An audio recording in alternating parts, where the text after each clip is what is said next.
මැදපෙරදිග යුද්ධය අපේ රටට පරිබාහිරව ආරම්භ වූ දෙයක්.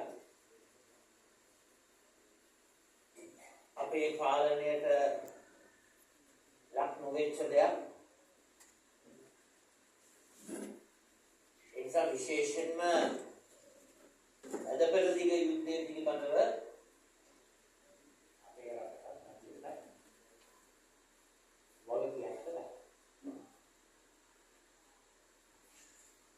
රජය වග කියන්නට ඕන. වග වෙන්නට ඕන. වැදගත් දෙයක්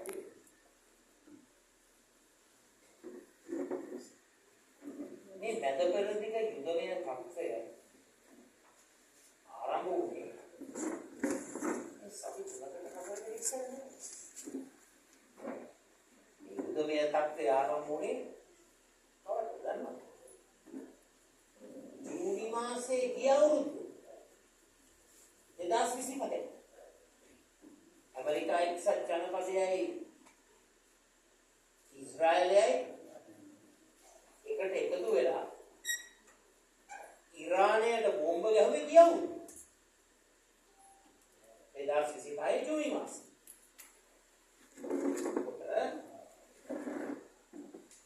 රට පාලනය කරනකොට රජයක වගකීම තමයි රට මුහුණ දෙන්න පුළුවන් අවදානම් තත්ත්වයන් පිළිබඳව පුරෝකතනය කිරීම. අපි හඳුන්වනවා planning for scenarios කියලා. scenario planning කියලා. ගිය අවුරුද්දේ ජූනි මාසයේ ඇමරිකාවයි ඊශ්‍රායලයයි එකම වෙලා ඉරානයට බෝම්බ දානකොට යුදමය තත්ත්වයක් මැදපෙරදිග නිර්මාණය වෙයි කියන අවධානම දැනුනේ නැහැ. ඇමරිකා එක්සත් ජනපදයේ ජනාධිපතිවරයාගේ න්‍යාය ඒකට ට්‍රම්ප් ඩොක්ට්‍රින් කියනවා. එයාගේ න්‍යාය තුල මොකද්ද වෙනිසුවෙලාවට උනේ? මොකද උනේ? වෙනිසුවෙලාවේ ජනාධිපතිවරයාව ඇමරිකාවේ හමුදාවෙන් ගිහිල්ලා අරගෙන අදන්න ඇමරිකා එක්සත් ජනපදයේ අධිකරණයට මුහුණ දෙනවා. නඩු ගණනාවකට මුහුණ දෙනවා. මොකද ඇමරිකා එක්සත් ජනපදය කියුබාවට කරන්නේ. අද කියුබාව අන්ධකාරයි. එතකොට මේ රජය දැනගෙන හිටියේ නැහැ. ගිය අවුරුද්දේ ඉරානයට බෝම්බ දාපු කාරණා. මේ රජය දැනගෙන හිටියේ නැහැ. ඩොනල්ඩ් ට්‍රම්ප් ජනාධිපතිවරයාගේ ට්‍රම්ප් ඩොක්ට්‍රින් එක. වෙනිසුවෙලාවට කරපු දේ දැනගෙන හිටියේ නැහැ. කියුබාවට කරපු දේ දැනගෙන හිටියේ නැහැ. මේ දැනගෙන හිටියේ නැති නිසා අද අතරමං වෙලා සිටින්නේ ලක්ෂ 220ක් අපේ රටේ. මේව දැනගෙන ඉඳලා පුරෝකතනය කරා. මේක වැඩි සූදානමකින් රට මෙහෙවන්නට තිබුණා. කිසිසේත්ම කියන්නේ නැහැ අංග සම්පූර්ණව විසඳුම් ලබා ගැනීමේ හැකියාව තිබුණා කියලා. නමුත් ප්ලෑන් කරන්න තිබුණා. සූදානම් වෙන්න තිබුණා. ඒ දේ කරේ. කරපු එකම දේ තමයි අපි මේව ගැන කතා කරනකොට ඒගොල්ලෝගේ ඉන්න මුදල් වලින් යැපෙන වහල්ලු කොටසක් අපි scenario planning ගැන කතා කරනකොට ඒක තේරෙන්නවත් නැති මොඩියෝ ටික උපයෝගී කරගෙන සමාජ මාධ්‍ය හරහා පහළ ගහන එක නේද? ඒක මේගොල්ලෝ හිතනවා මේ සමාජ මාධ්‍යවල මේ කට් ඇන්ඩ් පේස්ට් කරලා පහර ගැසීම තුලින් රටක් පාලනය කරන්න පුළුවන්. රජයක් ගෙනියන්න පුළුවන්. ඡන්ද දෙන්න පුළුවන්. අපි ඒක පිළිගන්නවා. ඒ මොකද 2019 2024 ජයග්‍රහණය කරේ බොරුවෙන්. රැවටීමෙන්නේ. තොම්පචෙන්නේ.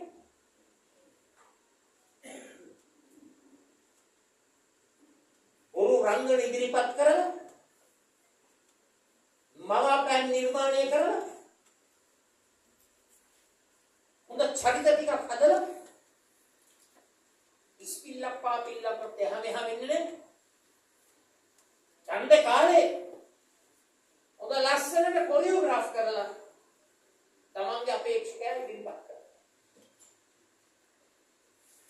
අපි කරපු දේ ව්‍යාජ වෙන්නේ නැතුව නිර්ව්‍යාජව අවංකවම සත්‍ය කතා. දැන් මොකද වෙලා තියෙන්නේ? යුද්ධේ පටන් ගත්තෙන් පස්සේ අපි තොරතුරු කරුණු කාරණා කියනකොට ඒක ගණන් ගන්නවා. මම අහුව විදේශ අමාත්‍යවරයාගෙන් පාර්ලිමේන්තුවේ හොර්මුස් සමුද්‍ර සංගය වසා දැමීම තුළ අපට බරපතල අවදානමක් සිදු වෙනවා. මොකද්ද රජය අරගෙන තියෙන තියෙන්නේ? මොකද්ද උත්තරේ? හොර්මුස් සමුද්‍ර සංගය වසා දැමීම තුළ අපේ රටට කිසිම බලපෑමක් ඔන්න රජයේ කරන. ඔන්න රජයේ දැනුවත් භාවයේ කරන. නමුත් ලෝකේ තෙල් සපයුමෙන් 120ක් කරන හොර්මුස් සමුද්‍ර සංගය. නැචරල් ගෑස් සපයුමෙන් 30ක් කියන්නේ හොර්මුස් සමුද්‍ර සංගය. තවත් විශාල ප්‍රතිශතයක් පොහොර සැපීමට බලපෑම. එතනින් නතර වෙන්නේ නැහැ. ඖෂධ වලට මේක බලන්න. පොඩ්ඩක් හිතලා බලන්න. ඉන්ධන වලට බලපෑමක් සිදු වෙනවා. නැචරල් ගෑස් වලට බලපෑමක් සිදු වෙනවා. ඖෂධ වලට බලපෑමක් සිදු වෙනවා. පොහොර වලට බලපෑමක් සිදු වෙනවා. කොහොමද කියන්නේ? අපේ රට මේ තත්ත්වය ඒ තරම් ප්‍රශ්නයක් නෙවෙයි. ඒ විතරක් නෙවෙයි. අපි ඊටාත්ම පැහැදිලිව එදා ප්‍රකාශ කරා මේ සබ්මරීනියක් ඇවිල්ලා විදේශීය නරකට ප්‍රහාර එල්ල කිරීම තුල අපි බොහොම විස්තරාත්මකව කරුණු හෙළිදරව් කරනවා. මොකද කරන්නේ? ඒ අපි කරපු විග්‍රහය අරගෙන සමාජ මාධ්‍යවල දාලා අර තමන්ගෙන් පඩිලබන වහලු ටික යොමු කරලා සමාජ මාධ්‍යවලට ගෙවලා ඒක සමච්චාර. මෙහෙමනේ බොරුවට ආයු කාලයේ බොහොම කෙටි. ඊට සතිකින් දෙකට පස්සේ ජනාධිපතිවරයාම පාර්ලිමේන්තුවට ඇවිල්ලා කියනවා අපේ මුහුද පිළිබඳව මුහුදේ ගමනාගමනය පිළිබඳව ගිවිසුම් තියෙනවා. එහෙම ගිවිසුම් තිබුණයි කිව්වනම් අර වගේ සබ්මරීනියක් ඇවිල්ලා අපේ අනන්‍ය ආර්ථික කලාපයේ එක්ස්ක්ලූසිව් ඉකොනොමික් zone එකේ එහෙම ප්‍රහාරයක් එල්ල කිරීම ජාත්‍යන්තර නීති කඩන. ඒක එහෙම වෙන්නට බෑ. එහෙනම් අපේ මුහුදු සීමාවන් තුළ තිබෙන ගිවිසුම් උල්ලංඝනය වීම ඒ විපත්‍ය ආකාරය. ඒක ගැනවත් අවබෝධයක්.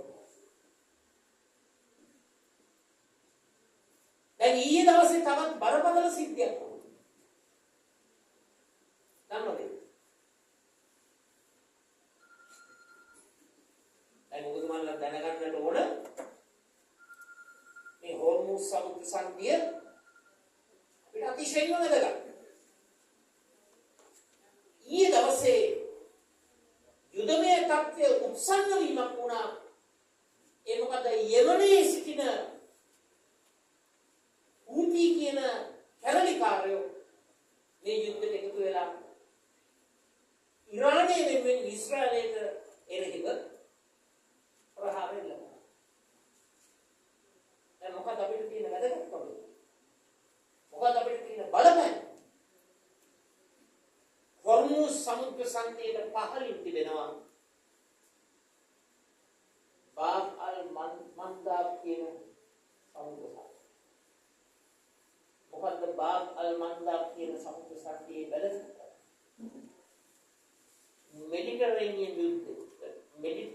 මෙඩිටරේනියන් මුහුද, රතු මුහුද, බාබ් අල් මන්දාබ් සමුද්‍ර සංධිය, අරාබි මුහුද, ඉන්දියානු සාගරය, ගල්ෆ් ඔෆ් ඒඩන්, මේ ඔක්කොම යා කරන වැදගත්කම සමුද්‍ර සංධිය. දැන් යෙමනේ හූති කැරලිකාරයෝ මේකට එකතු වුණායින් පස්සේ අවදානමක් තිබෙනවා බාබ් අල් මන්දාබ් සමුද්‍ර සංධිය වැහින් කියලා. එතකොට මොකද අපිට වෙන්නේ? අපේ රටේ යුරෝපා හවුලට යන ඒ අපනයන ඇගලුම් අපනයන අනිකුත් හැම අපනයනයක්ම යන්නේ මේ බාබ් අල් මන්දාබ් සමුද්‍ර සංධිය.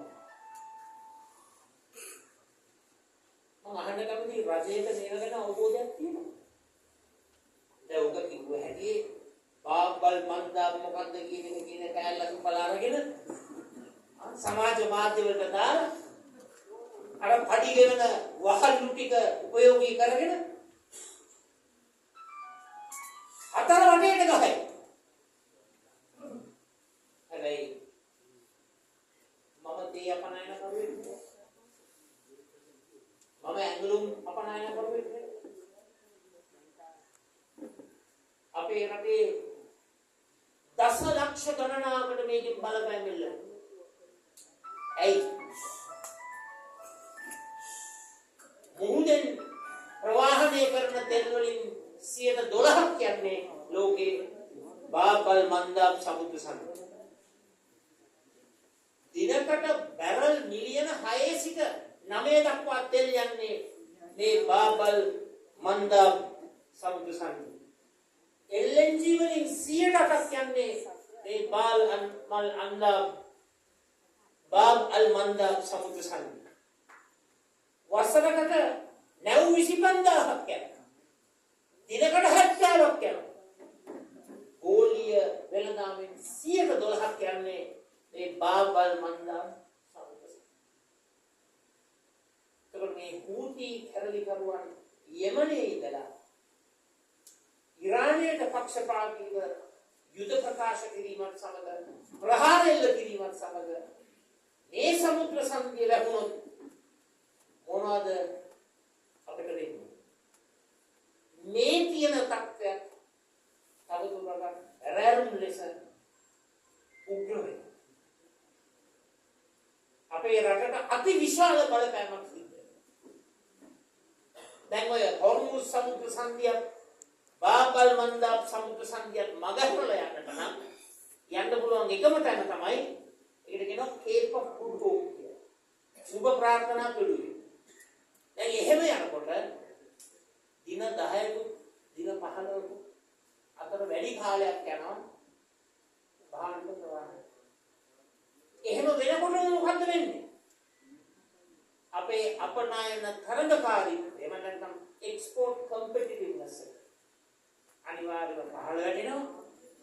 අපේ අපනයන වලට තිබෙන වෙළඳ පොළවල් අහිමි වෙනවා.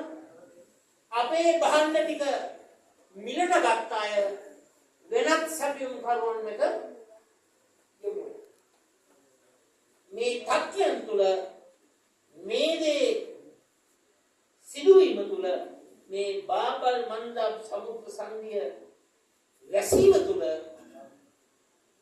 බඩු මිල වැඩි වෙනවා, උද්දමනය වැඩි වෙනවා, තෙල් වැඩි වෙනවා. එහෙත් මිල වැඩි වෙනවා. පොහොර මිල වැඩි වෙනවා. පොහොර මිල වැඩි වීමක් නෙවෙයි පොහොර හොයාගන්නවත් බැරි වෙනවා. අනාගතේ. ඒ වගේම අනිවාර්යෙන්ම අපේ රටේ ආර්ථිකයට බරපතල මරුපහරක් වෙනවා. විදේශ විනිමය අහිමි වෙනවා. අපේ සංචිත වලට බලපානවා. ඒ වගේම යුදමය තත්ත්වයේ උග්‍ර වීම තුළ දසලක්ෂයක් අපේ ශ්‍රමිකයන් ඉන්නව මැදපෙරදිග. ඒගේ ජන ජීවිත අනාරක්ෂිත වෙනවා. ඒ මොකද පහර දැන් එල්ල වෙන්නේ ඉරානයෙන් පමණක් නෙවෙයි මැදපෙරදිග රටවල් වලට.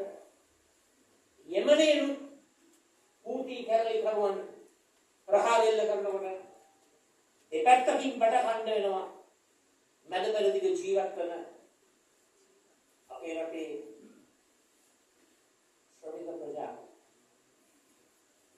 ශ්‍රමික ප්‍රජාව අපේ රටට එනවා වාර්ෂිකව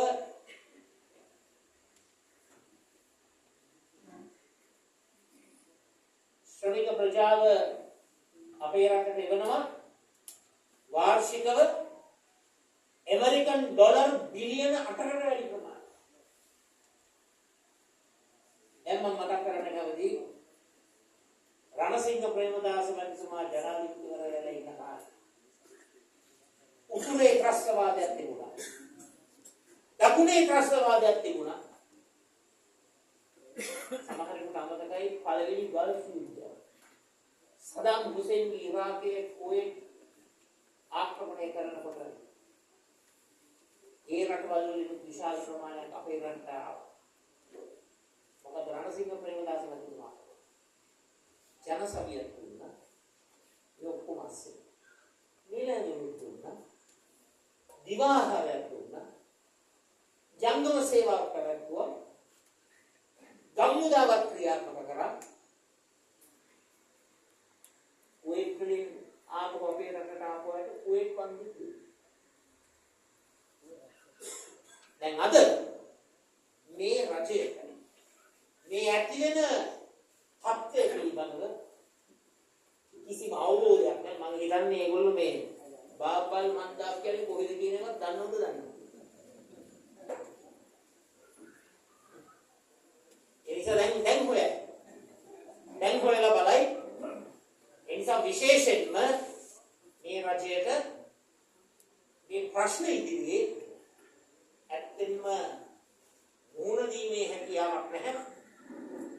මේ ප්‍රශ්න තුල කොහොම කනගාටුයි අපි කියන්නේ වරාය ආදායම අඩුවේ, ට්‍රාන්ස්ෂිප්මන්ට් අඩුවේ,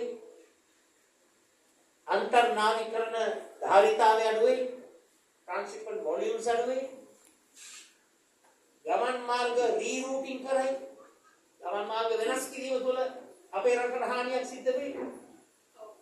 ආනයන දිල වැඩි වෙනවා, අපනයන ආදායම අඩු වෙනවා, රුපියල අවප්‍රමාණය වෙනවා, සංචිත අඩු වෙනවා, විදේශ ණය බරතාවය වැඩි වෙනවා. ඔය නිසා තමයි අපි කිව්වේ රජයේ බලයට ආපු හැකීම IMF පිළිසෝ වෙනස් කරනවා. දැන් 2028 මේ ඔක්කොම කරදර නැත්තේ මහා විශාල මුදල් ප්‍රමාණයක් ඇමරිකන් ඩොලර් බිලියන 3.5ක් 4ක් අතර ප්‍රමාණයක් අපිට ගෙවන්න සිද්ධ වෙනවා වාර්ෂිකව.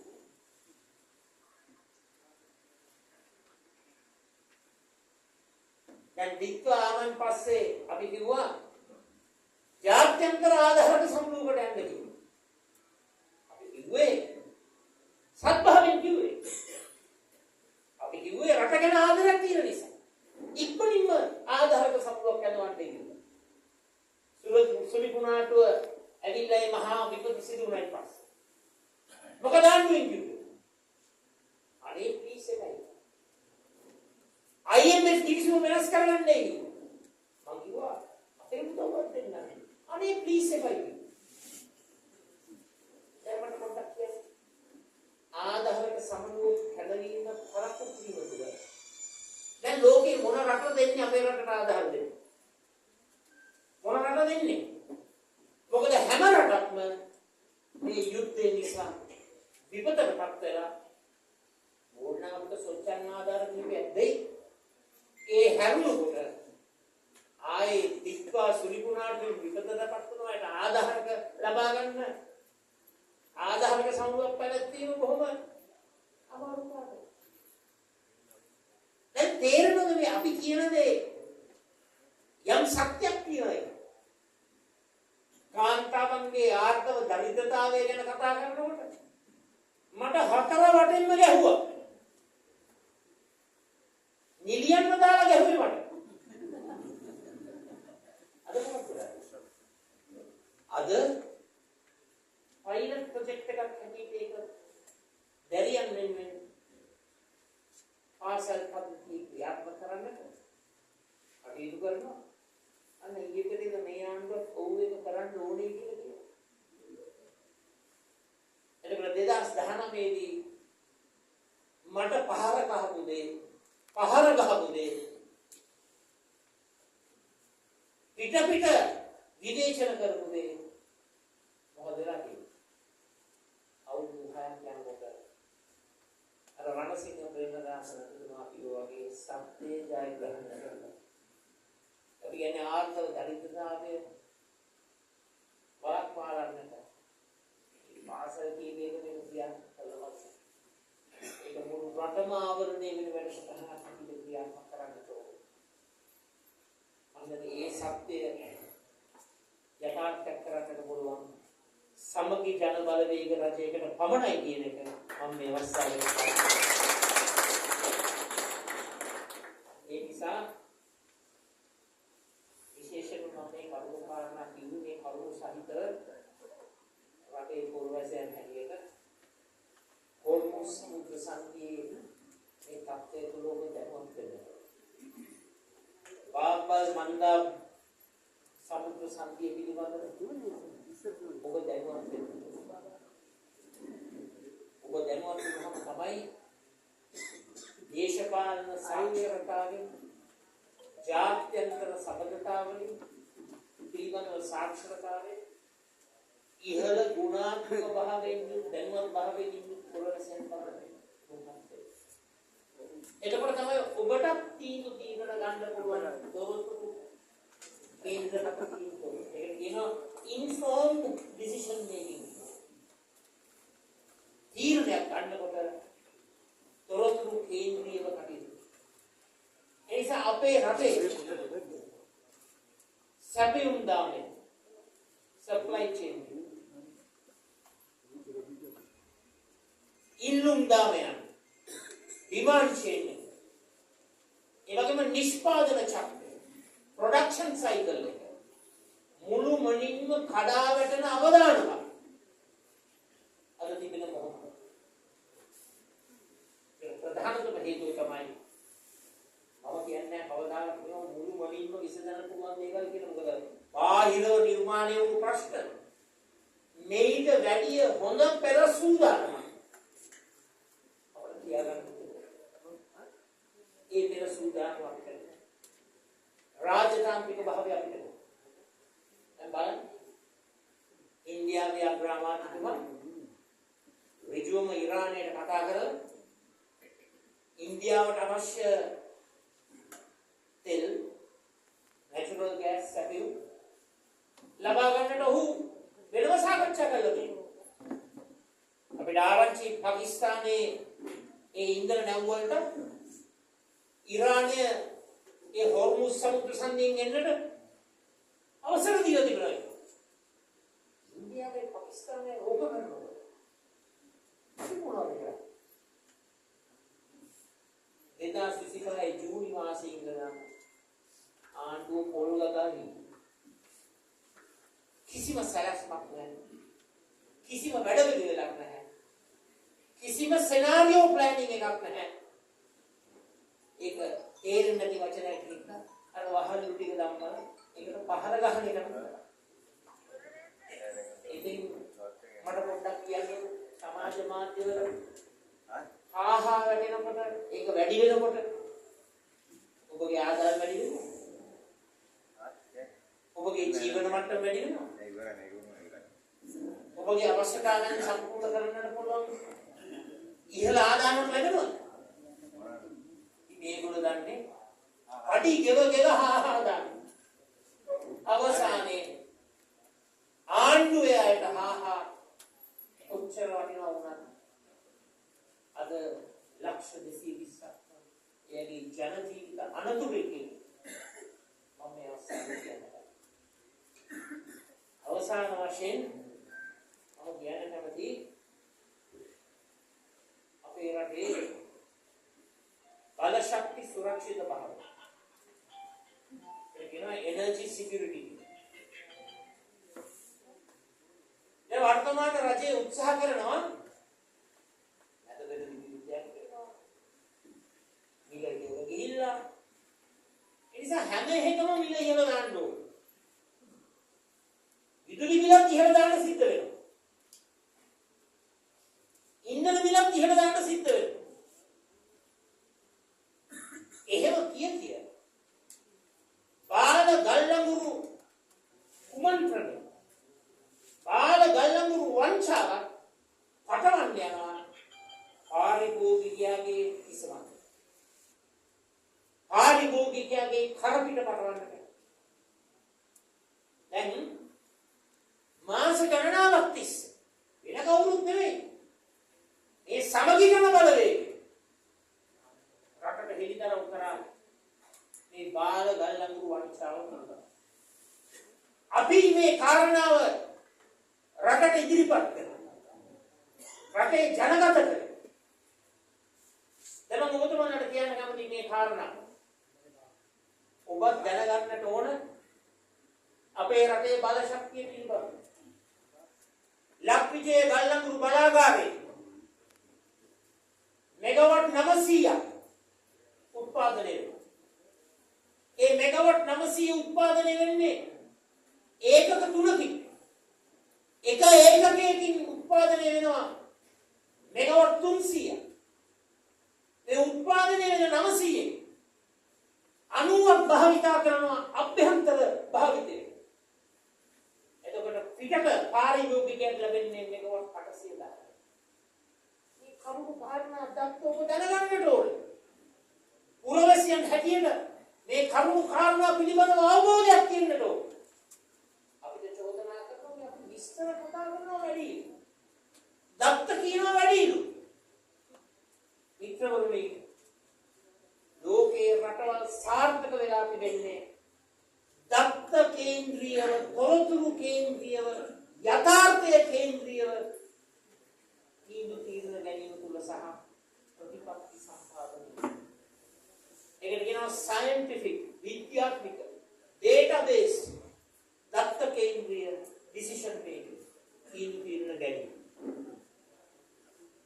දැන් නොරොච්චෝනේ ලක්විජය ගල්ලඟුරු බලාගාරයේ ඉතිහාසය වෙන කිසිම දවසක සිදු නොවුණු ආකාරයට අර අදාළ මෙගාවට් 900 නිපදවන්නේ නැහැ. මේ ප්‍රථම වතාව රුසියාවෙන් ගෙන්නපු ගල්ලඟුරු නැව් 11න් මෙගාවට් 300 නිපදවුණා. ඒකත් හරියට කරුණා. හැබැයි මේ රජය ටෙන්ඩරයක් කරා ගල්ලඟුරු නැව් 25ක් ඇනුම් කරා. මෙතෙක් උත්පාදනය වෙන විදුලිය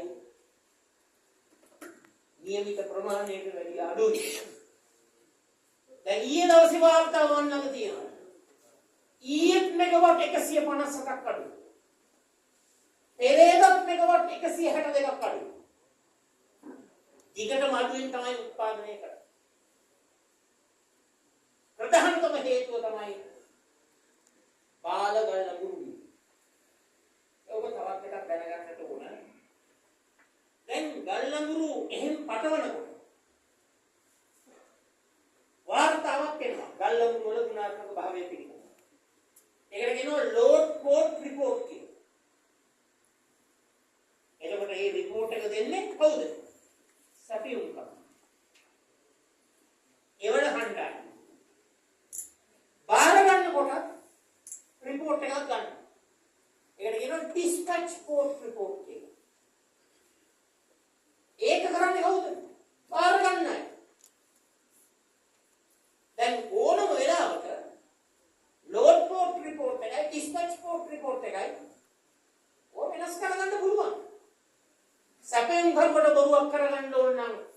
වෙනස් කරගන්න පුළුවන්. සැපෙම බාර ගන්න අපේ අයට ජල්තරයක් දාන්න ඕන නම් ඒකත් වෙනස් කරගන්න පුළුවන්. ඔය සන්තෝෂම් වලට වෙනස් කරගන්න පුළුවන්. ලෝඩ් පෝට් රිපෝට් එකේ ඩිස්කස් කරනවා. හැබැයි කාටවත් වෙනස් කරන්න බැරි දෙයක් තියෙනවා. ඒ තමයි ඒ ගල්ලම් උපයෝගී කරගෙන විදුලි බලය උත්පාදනය කරනකොට ඩෑෂ්බෝඩ් එකේ වැටෙනවා නිෂ්පාදනය වෙන මෙගාවොට් ප්‍රමාණය. ඒක ඒ රිපෝට් එක පාරකට වෙනස් කරනවා. අර සැපෙන් කරනවා දෙන රිපෝට් එක මොනවා හරි සන්තෝෂයකට වෙනස් කර ගන්න පුළුවන්. සැපෙන්ම බාර ගන්න අපේ කාට හරි ඕන නම් වෙනස් කර ගන්න ඒකත් සන්තෝෂයකට වෙනස් කර ගන්න පුළුවන්. හැබැයි ඒ ගල්ලඟුරු ටික යොදවලා උත්පාදනය වෙන විදුලිය මෙගාවොට් 300 එහෙම නැත්නම් ඒකට වැඩි අඩුද කියන එක ඒක කාටවත් සන්තෝෂම් කියලා වෙනස් කරන්න බෑ. ඒක ලයිව් රිපෝට් එකක්. සජීවී වාර්තාකරණය. ඒක කෙලින් වෙන්නේ මැෂින් එක. ඒක කෙලින් වෙන්නේ ඒ දහන වාර්තා. දැන් ඊයේ මෙගාවොට් 150ක් අඩුයි. පෙරේදා මෙගාවොට් 162ක්. මම ඕනම කෙනෙකුට අභියෝග කරනවා මම මේ කියන්නේ බොරුවක්ද කියලා කියන්නේ. ඕනම කෙනෙකුට මම පැහැදිලිවම කියනවා මේ රජය මේ යොදවලා තිබෙන්නේ අනිවාර්යෙන්ම නිශ්චිත වශයෙන්ම බාලගල්ලම. මොන තවද්දයක් ඉක්මනට ඉදිරිපත් කරන්න කැමතියි. ඔයගොල්ලෝ දන්නවද PUCSL ආයතනය? පොඩක් උස්සන්න බලන්න දන්නවද කවුරුද? මොකද PUCSL කියන්නේ? ඔන්න සාක්ෂි මහජන උපයෝගිතා කොමිසම. ඔව් දන්නේ. බලන්න මේ ශාලාවේ ඉන්න අති බහුතරය. කෙනෙක් දෙන්නේ කට් උස්සනවා. අති බහුතරය දන්නේ නැහැ. මහජන උපයෝගිතා කොමිසමක් කියලා එකක්. ඒ කොමිසම තමයි විදුලි පාරිභෝගිකයෝ 75 ලක්ෂයක් වෙනුවෙන් ඉන්න කොමිසම. ඔබගේ අයිතිවාසිකම් ආරක්ෂා කරන්න ඉන්න කොමිසම. දැන් මේ කොමිසම ඔය ගෙනාවු ගල්ලඟුරු පිළිබඳව ලිඛිත වාර්තාවක් ඉදිරිපත් කරලා තියෙනවා. මගේ අතේ තියෙන මේ වාර්තාව. මොකද මේ වාර්තාවෙන් කියවෙන්නේ? මේ මහජන උපයෝගිතා කොමිසම දේශපාලන කණ්ඩායමක් නෙවෙයි. ඒක විශේෂඥ කණ්ඩායමක්. මේ අය ලක්විජේ ගල්ලඟුරු බලාගාරයට සම්බන්ධ වාර්තා ටික හොයලා බලන අර ජනන වාර්තාවන් හොයලා බලන මේගොල්ලෝ කියනවා කරුණු කාරණා කීපයක්. මොකද මේගොල්ලෝ කියන්නේ? සම්පූර්ණ ජනන ධාරිතාවය ලබාගෙන නැහැ. මෙන්න මේ වාර්තාව කියන්නේ. මේක. ඒ කියන්නේ මෙගාවොට් 300 එක යුනිට් එකකින් හරියට නිපදවලා නැහැ. යුනිට් 3ෙන්ම කියලා නැහැ. හැබැයි රුසියානු ගල්ලඟුරු උපයෝගී කරගෙන මෙගාවොට් 300 නිපදවලා. කොහොම පැහැදිලි? එනවා කියන්නේ බාල ගල්ලඟුරු. ඊළඟට කියනවා සාමාන්‍ය ගල්ලඟුරු දහන අනුපාතය. ඒ කියන්නේ average coal consumption rate එක. සාමාන්‍ය ගල්ලඟුරු දහන අනුපාතය ඉතාමත් ඉහළයි මේ බාල ගල්ලඟුරු. මේ පාරිභෝගික ඔබ වෙනුවෙන් තියෙන මහජන උපයෝගිතා කොමිසමේ වාර්තා. ඊළඟට මොකද කියන්නේ? නිශ්චිත ගල්ලඟුරු දහනය ඉතාමත් ඉහළ මට්ටමක තියෙන්නේ මේ බාල ගල්ලඟුරු. කවුද මේක කියන්නේ? මහජන උපයෝගිතා කොමිසම. ඊළඟට කියනවා මේ ගල්ලඟුරු වල තියෙනවා යම්කිසි අගයක්. ඒකට කියනවා GCV කියලා. Gross calorific value. දැන් ඇත්ත වශයෙන්ම ප්‍රමිතියෙන් තියෙන ගල්ලඟුරු වල තියෙන්න ඕන GCV එක gross calorific අගය දල වශයෙන් 5900ක් 6150ක් අතර තියෙනවා. මෙන්න මහජන උපයෝගිතා කොමිසම කියනවා රුසියාවෙන් ගෙනාවු ඒවායි කියනවා 6237ක්. කියන්නේ අවශ්‍ය ප්‍රමාණයකට වැඩිය GC අගයක් තියෙනවා. බාල ගල්ලමුරු වල ඔක්කොම තියෙන්නේ 5500 5600 ගානේ අඩු. ඒ කියන්නේ පටන් ගන්නේ 5900. 5500 ගාන 5600 ගාන. ඒකනුත් ඔප්පු වෙනවා. ගෙනලා තියෙන්නේ බාල ගල්ලමුරු කියන. මේ වාර්තාව මම හදපු වාර්තාවක් නෙවෙයි. මහජන උපයෝගීතා කොමිසම අපේ රටේ 75 ලක්ෂ විදුලි පාරිභෝගිකයින් වෙනුවෙන් ඉන්න කොමිසම. ඊළඟට බාල ගල්ලමුරු කියලා කොහොමද ඔප්පු කරන්නේ? මේකේ තියෙනවා අලු ප්‍රතිශතය. ඒකට කියනවා ඇෂ් කන්ටෙන්ට් කියලා. අලු ප්‍රතිශතය. අලු ප්‍රතිශතය මේවයි ඊටමත් ඉහළ අගයක තියෙනවා. හොඳ ගල්ලමුරු වල තිබෙන ප්‍රතිශතයට වෙන්න. හොඳ ගල්ලමුරු වල නම් අපි අහලා තියෙන විදිහට ඇෂ් කන්ටෙන්ට් එක 11ක් 12ක් 13ක් වගේ ප්‍රමාණයක්. මේවා තියෙනවා 121කට 122කට වැඩි. ඒ කියන්නේ දෙගුණයක් ඇෂ් කන්ටෙන්ට් එක. ඒකෙනුත් පේනවා බාල ගල්ලමුරු කියන. ඊළඟට මේ වාර්තාවේ කියන බරපතලම කාරණා. ඔබ සියලු දෙනාටම බලපාන කාරණා මම කියන්න කැමතියි. අනිත් ඒවා බලපාන්නේ නැහැ කියන්නේ මොකද මේ සියලු දේම බලපාන මොකද ඉදිරියේදී බොහෝ දුරට විදුලි බිල වැඩි කිරීමේ ප්‍රවණතාවයක් තියෙනවා. අනිවාර්යෙන්ම මේ වාර්තාවට අනුව අප්‍රේල් මාසේ, ජූනි මාසේ, ජූලි මාසේ ගල්ලමුරු බලාගාරයේ ඒකක 1, ඒකක 2, ඒ වගේම වෙස්ට් කෝස්ට් කෙළවර පිටිය බලාගාරය, ඒ වගේම කැලණි 32 බලාගාරය මේව වහනවා නඩත්තුවට. නඩත්තුවට වැහුවම රාත්‍රී කාලේ විදුලිය උච්චම ලෙස ඉල්ලුම් කරන වෙලාව. ඒකට කියනවා පීක් ඩිමාන්ඩ් කියලා. ඉහළම ඉල්ලුම තියෙන වෙලාවේ බොහෝ දුරට විදුලි කප්පාදුවකට යන්න සිද්ධ වෙයි කියලා. මහජන උපයෝගීතා කොමිසම කවුරුකමනා පෙන්නුකම අපේ කාරණාව කිව්වහම කීයෙන් කී දෙනාද මම අහනකොට දැනගෙන ඉන්නේ මහජන උපයෝගීතා කොමිසමක් ගැන. මේ සභාවේ දැන් ඔයගොල්ලෝ දන්නවා මහජන උපයෝගීතා කොමිසම තියෙන 75 ලක්ෂ විදුලි පාරිභෝගිකයන්ගේ අයිතිය ආරක්ෂා කරනවා. මේ මහජන උපයෝගීතා කොමිසමේ වාර්තාවේ මේ කරුණු තමයි මම උපුටලා දැක්වේ. හැම වාර්තාවකින්ම කියුවේ මේ රජයේ ගෙන්නලා තියෙන්නේ බාල ගල්ලමුරු. දැන් බාල ගල්ලමුරු ගේන්න තමයි මේගොල්ලෝ පොරොන්දුනේ සිස්ටම් චේන්ජ් එක. ඊවලේ සිස්ටම් එක වෙනස් කරනවා කියනවා. ක්‍රමය වෙනස් කරනවා කියුවනේ. දැන් ක්‍රමය වෙනස් කරලා තමයි බාල ගල්ලමුරු දෙනවා. දැන් මොකද සියලු දෙනාටම අධික ඉන්ධන බිලකට මුහුණ දෙන්න සිද්ධ වෙනවා. හැබැයි මේ ඇක්ටොටික රාජපතිවරණේ මහමැතිවරණේ කිව්ව කතාව හරියට කියනවා. මේ බලන්න පුළුවන්. ඕන මතක නැද්ද? වරාලේ ගොඩවාන මිලට තමයි අපි තෙල් දෙන්නේ කිව්වයි කියන කතාව.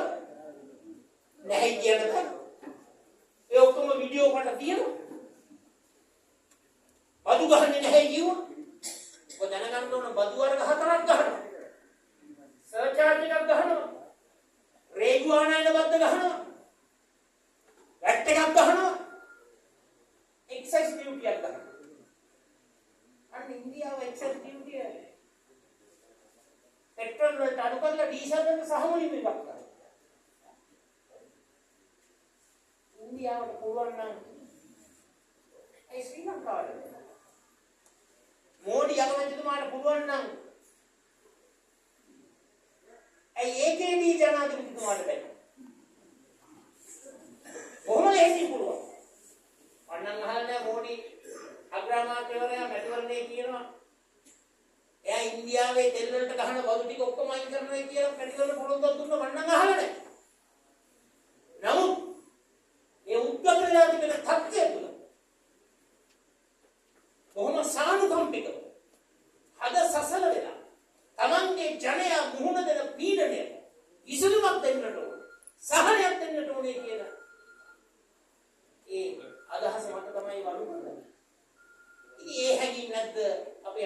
දිසානායක ජනාධිපතිවරයා. එතුමාට නැද්දේ හැකියි. වරායෙන් ගොඩ බාන ගන්නකොට දෙලමයි කිව්වා. බදු ඔක්කොම ඉවත් කරනවා කිව්වා. භාණ්ඩාගාරයට වෙනම රුපියල් 50ක් දෙනවා කිව්වා. ලීටර එකකින් ඒකත් ඉවත් කරනවා කිව්වා. ඇමතිට කොමිස් එකක් දෙනවා කිව්වා. නිලධාරීන්ට කොමිස් එකක් දෙනවා කිව්වා. ඒ ඔක්කොම කොමිස් නතර කරනවා කිව්වා. බොහොම හොඳයි මේ වගේ අමාරු වෙලාවක තමන්ගේ මැතිවරණ පොරොන්දුව ක්‍රියාත්මක කිරීම. ඒක කරන්නට ඒගොල්ලෝ උවමනාවක් නැහැ. හැබැයි ජනතාවට නම් කියනවා මහා භාණ්ඩාගාරය පිරිතිරිය. කට කැපෙන්න සල්ලි තියෙනවා. ත්‍රිලියන ගණන් සල්ලි තියෙනවා. දැන් මනෝහර කුමාර දිසානායකට අපි කියන්න කැමතියි. කරුණා කරලා මහා භාණ්ඩාගාරයේ පිරි ඉතිරි යන සල්ලි ටික ත්‍රිලියන ගණන් නිකුත් කරපු සල්ලි ටික මේ රටේ ජනතාවගේ හිස මත කරපිට බදුබර පටවලා ඊතුරු කරපු සල්ලි ටික දැන්වත් මහත්යෝ ලබා දෙන්න කරුණා කරලා අපේ රටේ ජනතාවට සහන පැකේජයක් හැටියට ත්‍රිරෝද රට රියදුරාගින්දලා ප්‍රවාහන ශේෂ්ත්‍රයේ කෘෂි කර්මාන්තේ දීවර කර්මාන්තේ වඩු කර්මාන්තේ ස්වයං රැකියා ශේෂ්ත්‍රය නිෂ්පාදන කර්මාන්තේ සංචාරක ශේෂ්ත්‍රය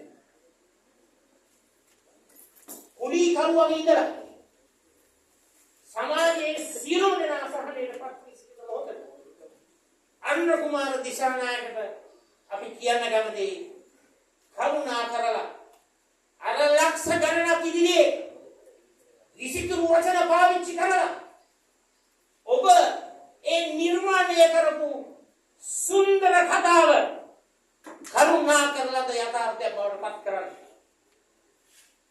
අද අපි රට පුරාවටම බාහිර ගල්ලඟුරු වලට විරුද්ධව උද්ඝෝෂණ පටන් ගන්න තිබෙනවා.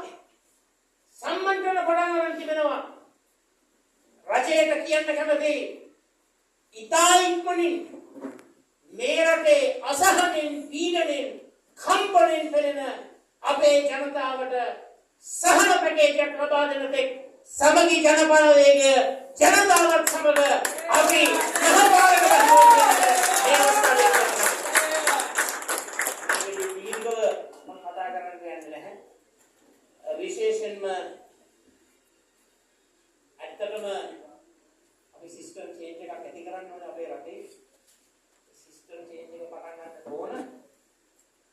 අපේ රටේ රාජ්‍ය පාලනය පිළිබඳ අපේ පුරවැසි ඔබගේ අවබෝධය දැනුවත් භාවය ඒ සාක්ෂරතාවය අපි ඉහළට නංවන්න ඒක අපි දකින්නේ ඔබේ වරදක් හැටියට නෙවෙයි දේශපාලනඥයෙක් හැටියට පුරවැසි දැනුම දේශපාලන දැනුම ඒ සාක්ෂරතාවයේ වර්ධනය කිරීම ඉතාමත් අත්‍යවශ්‍යයි. එතකොට ආණ්ඩුව කියනකම් ඔබට ඉන්න අවශ්‍ය නැහැ. ඔබට පුළුවන් තොරතුරු මත දත්ත මත ඔබගේ දැනුම මත කේන්ද්‍රීය රජයට යෝජනා ඉදිරිපත් කරලා ඒ යෝජනා දිනා. ඒ නිසා තොරතුරු වලින් දත්ත වලින් කරුණු කාරණා වලින් සන්නද්ධ වුණු පුරවැසි පරපුරක් අපි නිර්මාණය කරන්නට ඕන.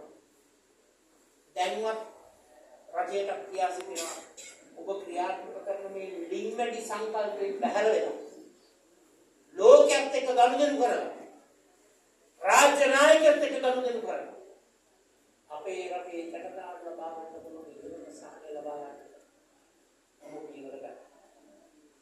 අපි පැහැදිලිව කියන්න කැමති මේ අවස්ථාවේ මේ හැම අභියෝගයක් ඉදිරියේ ජනතාවගේ දුක නිවාරණ ශක්තිමත් කාර්යක්ෂම राज्य पालने जनता सेवा निर्व्याजन टोम पचवलिन तोरव मेरटे लक्ष्य देसी विश्व जनता लबा देන්නට සමගි ජන බලවේගයේ අපි සූදානම් ඒ වගකීම තෙරුවන් සරණයි වණක්ගත් අස්ලාමු අලයිකුම් සුතිලායි ඒ වගේම මම අවස්ථාව කරගන්නවා පැය 4:00 ආසන්න කාලයක් මිස්කානේ